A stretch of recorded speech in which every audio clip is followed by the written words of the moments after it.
بسم الله إن الحمد لله نحمده ونستعينه ونستغفره ونعوذ بالله من شرور أنفسنا ومن سيئات أعمالنا من يهد الله فلا مضل له ومن يضلل فلا هادي له وأشهد أن لا إله إلا الله وحده لا شريك له وأشهد أن محمدا عبده ورسوله Barcha alemlerini yuktan bar kılıp, terbiyelep, rızıklandırıp, idare etmişi Rabbimizge, özümüzün ilahimizge barcha maqtovlar.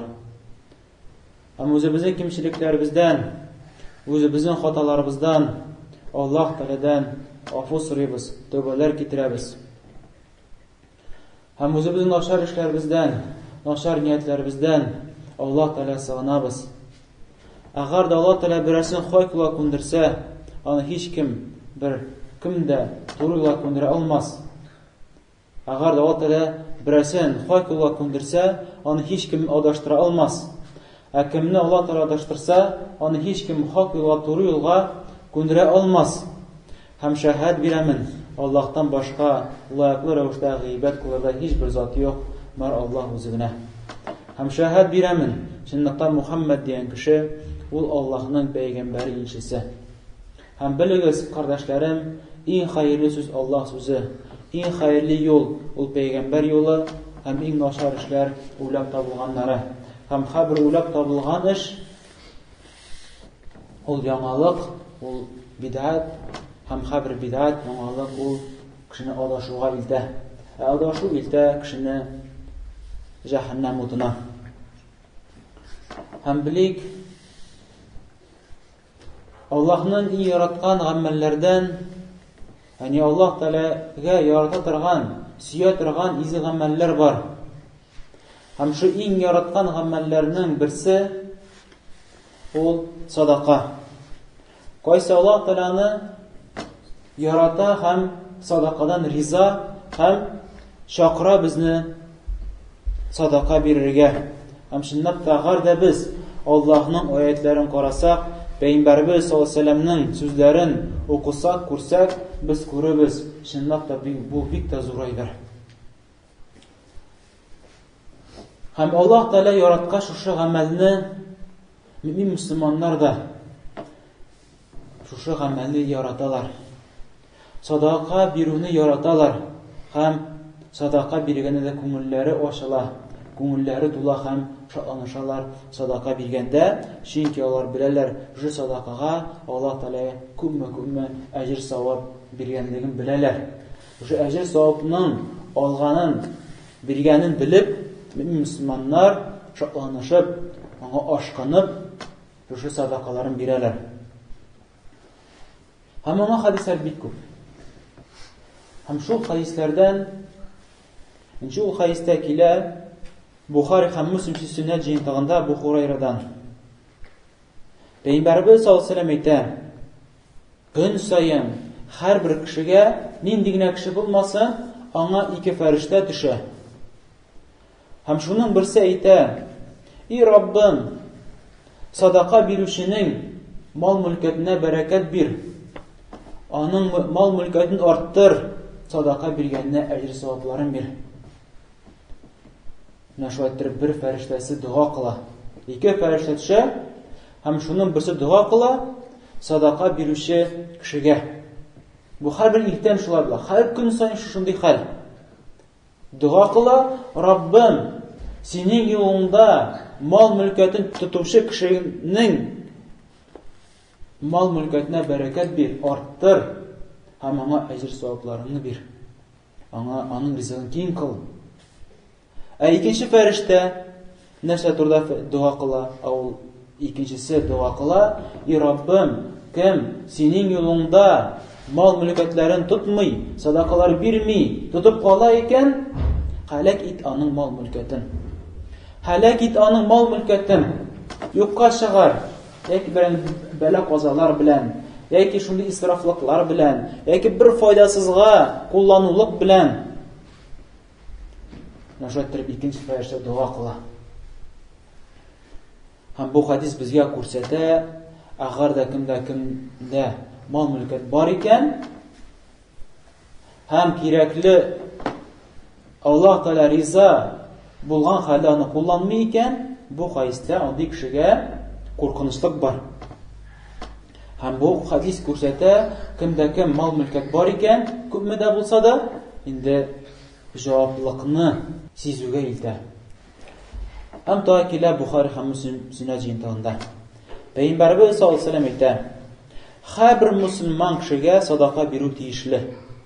Көн саен һәрбер мусульманга садака бирү тиешле." Франс сахабалар, һәм без беләбез, сахабаларның күбесе фақирлар булганнар.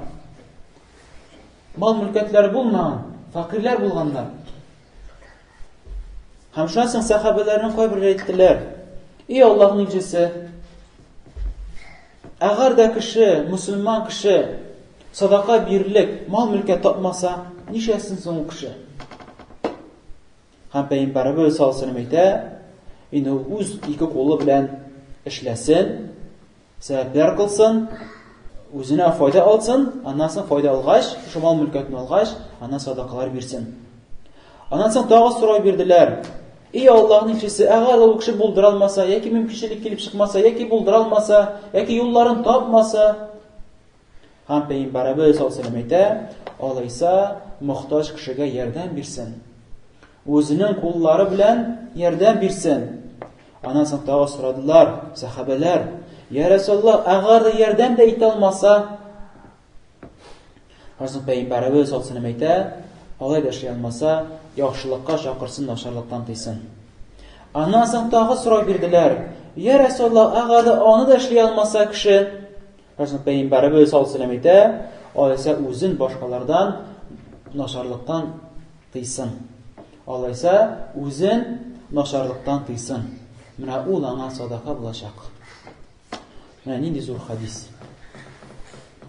Бу хәдистә безгә бик күп файдалар алабыз. Һәм күрәбез Пәйгамбәребезнең нинди холкы, матур холкы икәнлеген. Ничек кешенең булдыра алмаган кешене бурып җибәрми. Аны юатып, аңа юллар табырга тырыша. Һәм бу хадистә без күрәбез Пәйгамбәребез саллаллаһу алейһи ва сәллям санап китте садаканың төрләрен. Һәм Пәйгамбәребез саллаллаһу алейһи ва сәллям монда 5 төрле садаканы соклап күрсәтте. Һәм һәрберсе дә кешенең көч-куәтенә карап. Кем булдырала, шуның икенчесе ул мал-мөлкәт белән бәйләнгән. Кемнең мал-мөлкәте бар, ул садака бирә. 1. Аннан соң, әгәр дә юк икән, эшләп тапсын да һәм садакасын бирсен дип әйтә Пәйгамбәребез. Әгәр эшләп таба алмый икән, сәбәпләрен белә алмый икән, мөмкинчелеге юк һәм башка шундый сәбәпләр, инде мохтаҗ кешегә ярдәм бирсен үз кулы белән. Атка менә алмаган кешегә менгергә булыша.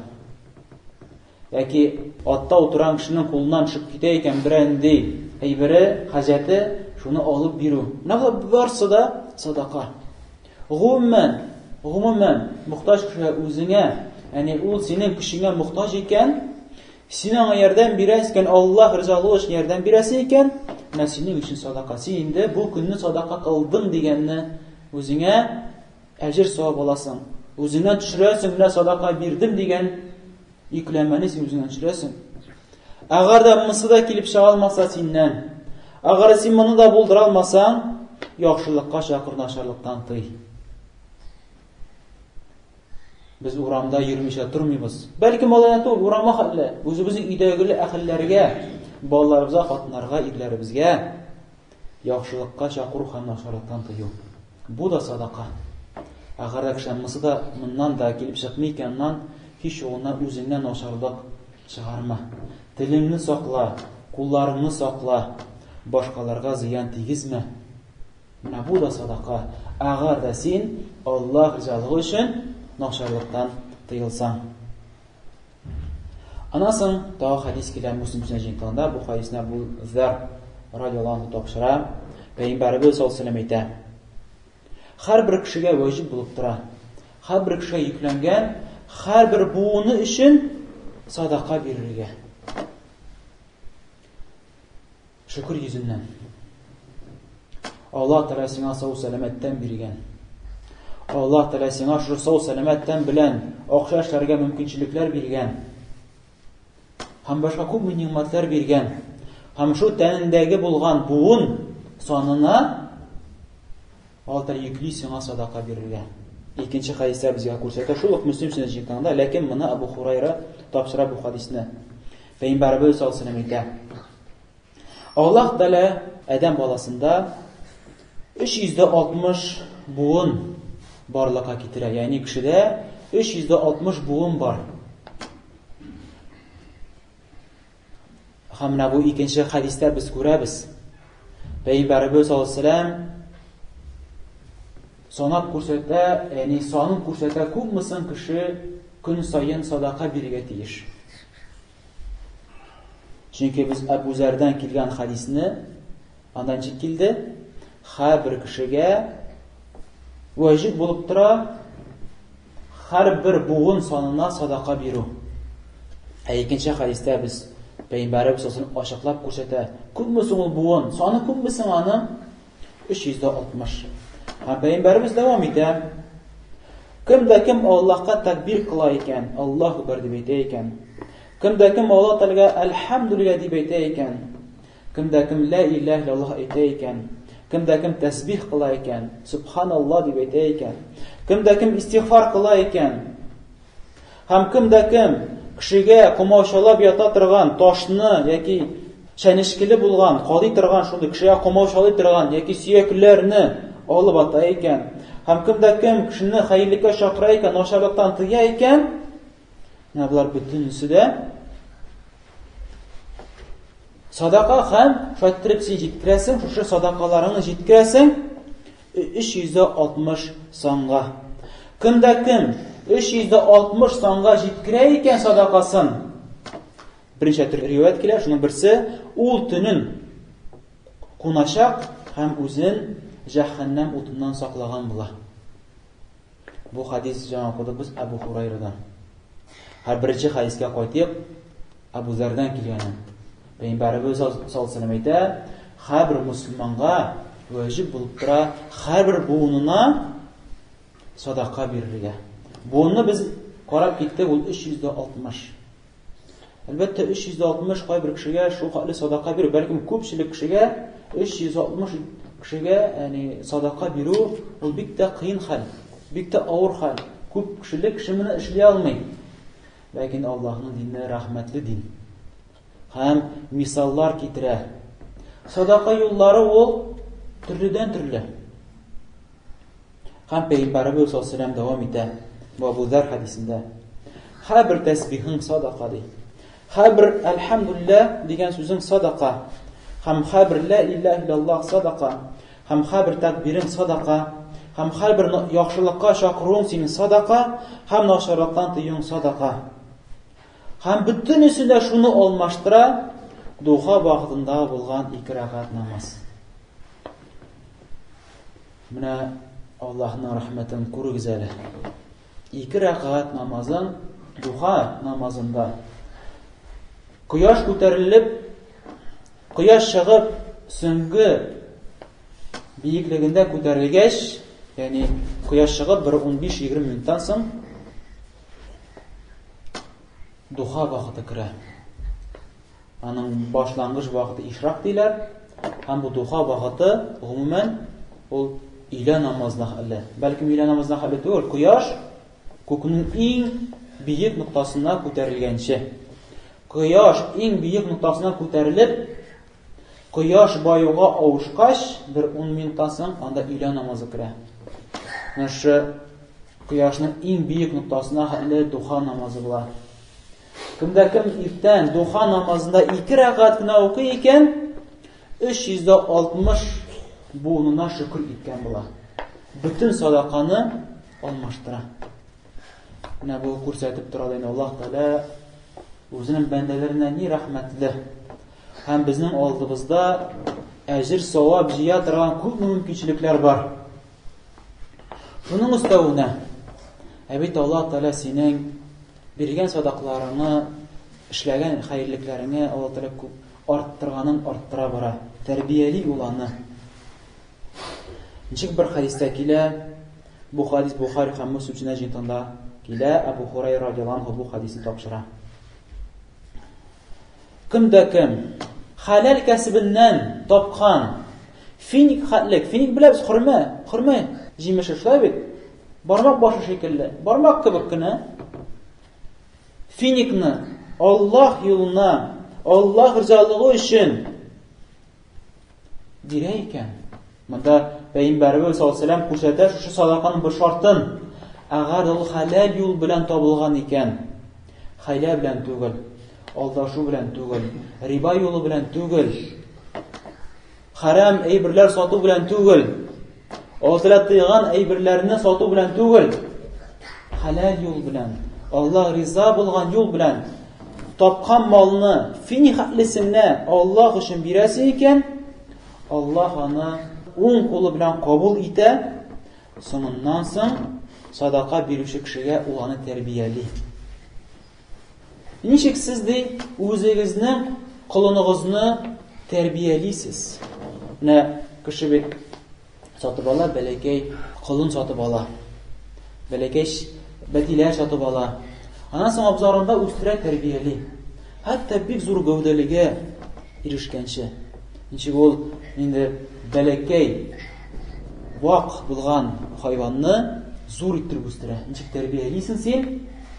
Менә шулай Пәйгамбәрбез саллаллаһу алейһи ва сәллям мисал китерә. Аллаһ Таала тәрбияли садака бирүче кешенең садакасын.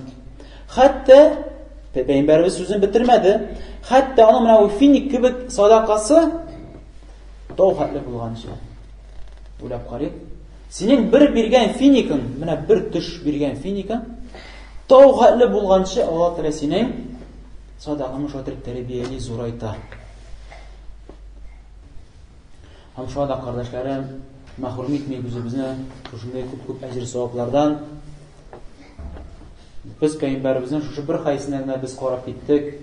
Ничек Аллаһ Таала арттыра кешенең садакаларын, изгелекләрен, бер финик хәтле генә булган садакасы Аллаһ Тааланы тәрбияли, хәтта тау хәтле. Һәм син уйлап кына кара. Әгәр син бер финик садака бирмисең, ярты кило бирәсең, яки 1 кило бирәсең. Һәм шул 1 килога бәрабәр күпме сине акча тотыла. Ләкин Аллаһ каршында, аны санын да белеп бетереп булмый. Күпме сине үлчәвендә тау хәтле әҗр савап булачак.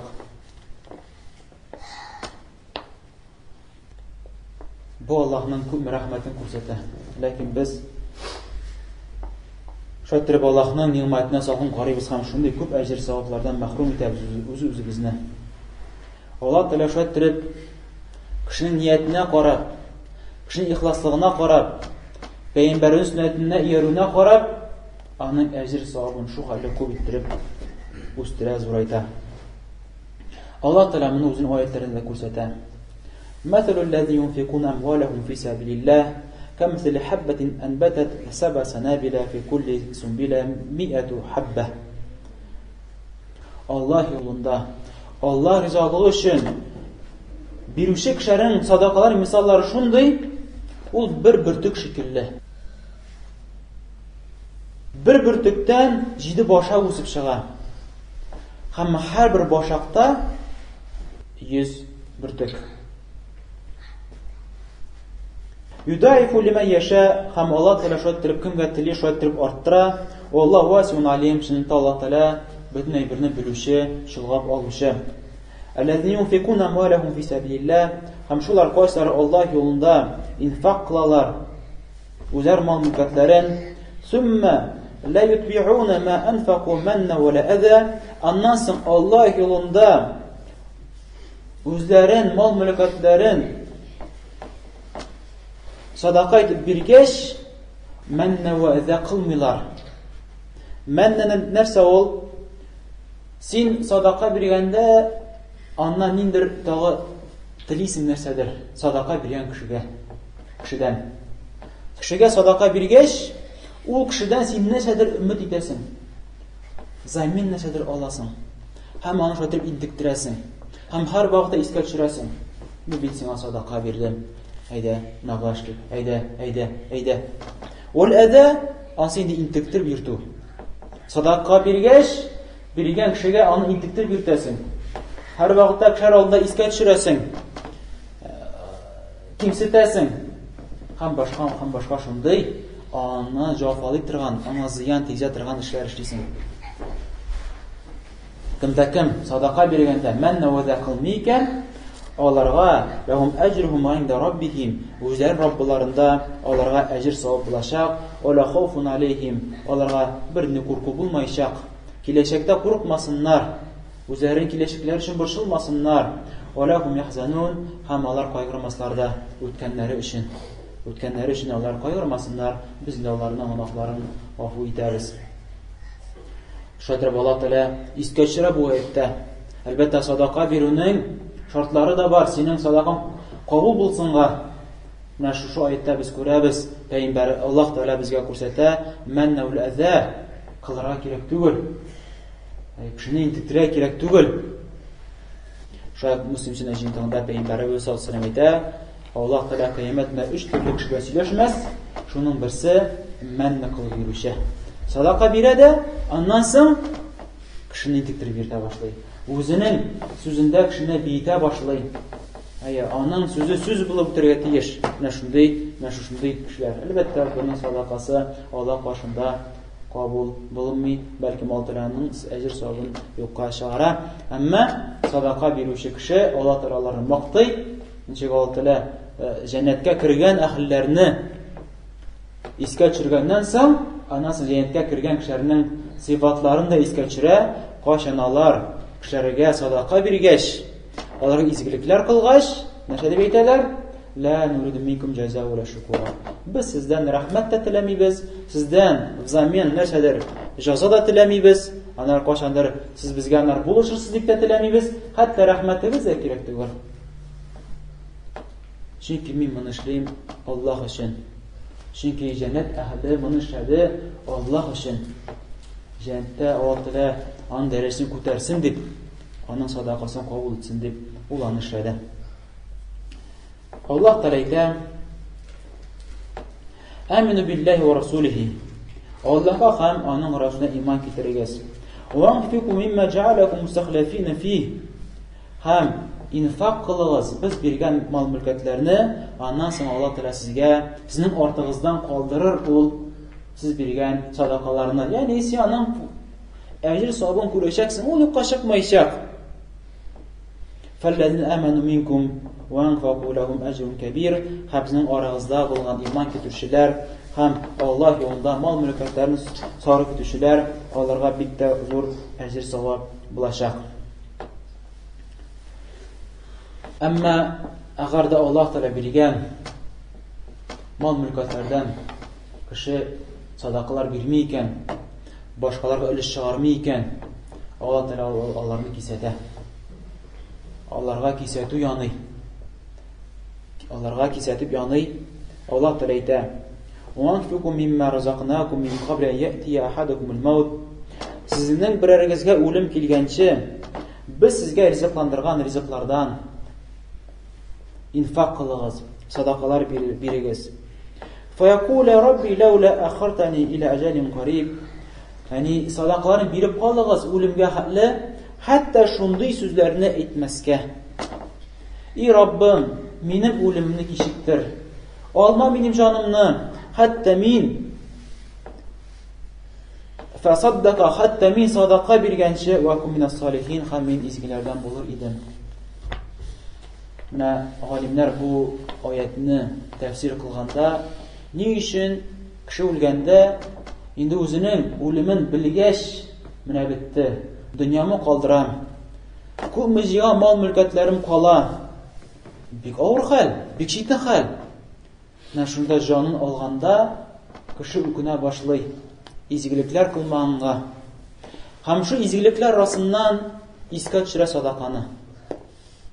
Шуда тәфсир галимнәре аңлаталар, ни өчен соң монда садаканы искә төшерә? Бит башка изгелекләр дә бар. Ураза, намаз, хаҗ һәм башка изгелекләр. Искә төшерә садаканы, хәтта чөнки Аллаһ Тәгалә белгертә, күрсәтә, ничек садаканың кешегә файдасы зур икәнлеген Аллаһ Тәгалә күрсәтә, белдертә кешегә. Кешегә үлемнән соң бик тә зур файда китерә торган изгамәлләрдән нәши садака. Һәм шуңа да ул бик теләр иде, әҗр савапны үзенә алырга, кәсеп итәргә, һәм әйтә, садакалар бирер идем, Раббым мине кайтар.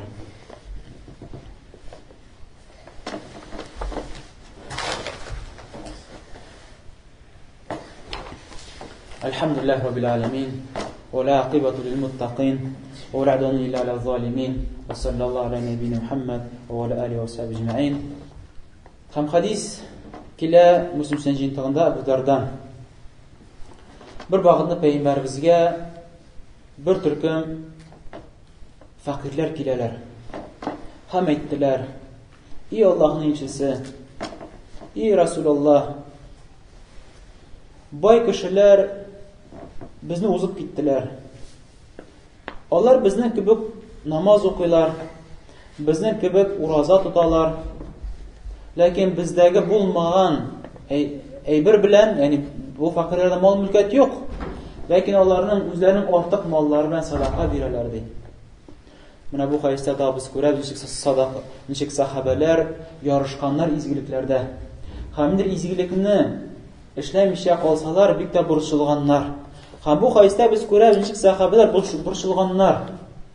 Ol boy sahabeler gibi biz de uğradı tutabız. Onlar kibik biz de namaz okuyuz, onlar da bizden kibik namaz okuylar. Lakin ayrıma buldular. Onlardan hem bizden, onlar sadakalar verirler özlerinin ortak malları bilen. Biz bunu işleyalım diye Resulullah. Nişler şergesin bizge? Nişiksin? Bizden de bit onlar kibik ecir soğupta bulasılar biz kile. Ondan sonra Peygamber sallallahu aleyhi ve sellem uzun sahabelerin yoğatıp eyte. Hatta sizde sadaka, birlik, mal mülkiyetiniz bulmasa da Allah Teala sizge bir ikinci yollarını birgendi. Sizge, eyte, fakirlerge eyte.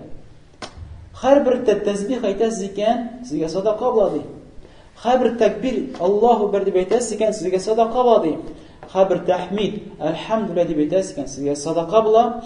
Her bir la ilahe etken sizge sadaka bula. Hem her bir emir kılgan, yaxşılıkka emir kılan işinizge, hem naşarlıktan tıygan işinizge sizge sadaka bula. Hatta o'zingizning xotiningiz bilan yuqolsangiz da sizga sadaqa bula. Shundan so'ng sahabalar so'radilar: "Ya Rasululloh, nechiginde xotin bilan yuqlaganda da ajr savob bulamidi?" Ham Payg'ambarimiz sollallohu alayhi vasallam aytdi: "Siz nechig o'ylaysiz dey? Agar da kishi o'zini g'avratin haramda qo'llanar ekan, shit yot xotin qiz bilan zina qilar ekan, anga gunoh bo'larmi?"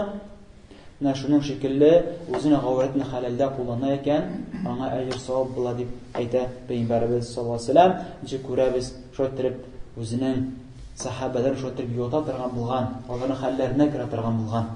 Ham bu hadisning ikkinchi rivoyatida Payg'ambarimiz sollallohu alayhi vasallam aytdi: "Har bir namoz sayin aytingiz 33 martaba subhanalloh, 33 martaba elhamdülillah, 33 martaba Allahu Ekber, ham 100 martaba aytingiz la ilahe illalloh vahdahu la sharika lah, lahul mulku vel hamdu va huva ala kulli shay'in qodir." Shuni aytingiz ham siz o'zib ketarsiz o'zingizning boy qardoshlaringizni. Ham fakirlar shodlanishib, qaytishib ketdilar, ham shunday izg'amalni qila boshladilar. Ammo boy sahabalar albatta buni o'zlariga ishqindirmaganlar, onlar da buni ishlay boshlaganlar.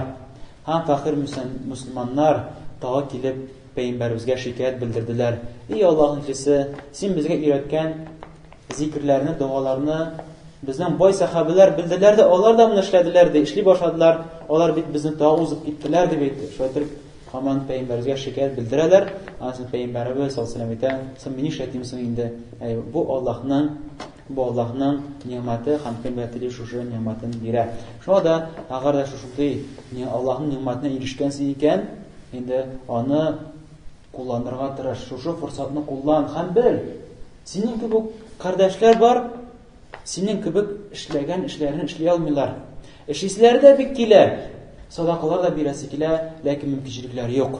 Agar sening shunday mumkinchiliklaring bor ekan, buni endi үзеннән бер дә ышкындырма. Һәм ул садака ул кешенең иманлы икәненә дәлиллегенә күрсәтә. Чөнки мал-мөлкәт ул кешенең яраткан әйберсе, дөньяда иң омтылган әйберсе. Кешенең йөрәге аның белән бик тә бәйләнгән. Һәм йөрәге бәйләнгән әйбер белән аерылышу җиңел түгел. Мәгәр иманлы бәндәләр генә аның белән бик тиз аерыла. Чөнки аларның йөрәкләре мал-мөлкәт белән тулган иман белән һәм мал-мөлкәтләрен кулларына тоталар һәм Аллаһ юлында сарыф итәләр. Моңа күрсәтә Пәйгамбәрнең хадисе, бу Муслим җиңтында килә. Пәйгамбәрбез саллаллаху алейһи ва сәллям әйтә: "Чисталык ул иманның яртысы. Әлхәмдүлилләһ дигән сүз, зикр ул үлчәүне тутыра." Уйлап карыйк, мәсәлән, әлхәмдүлилләһ дип зикр итәсең, синең бу зикрең бөтен үлчәүне тутырачак. Субханаллаһи ва әлхәмдүлилләһ, менә ике зикр, ул күкләрне һәм җирләрне тутыра. Үзенең зурлыгы белән, үзенең әҗер-савабы белән җирләрне һәм күкләрне, җир белән күк арасында булган барча урынны тутыра. Намаз ул нур ди. Кеше намаз укый торган булса, ул нурлы була. Нур, кыямәт көнендә аңа нур булачак. Садака ул бурхан. Бурхан ул дәлил. Дәлилли аның иманлы икәнлегенә. Һәм сабырлык ул яктылык. Һәм Коръән яки синең яклы булачак, яки сиңа каршы булачак.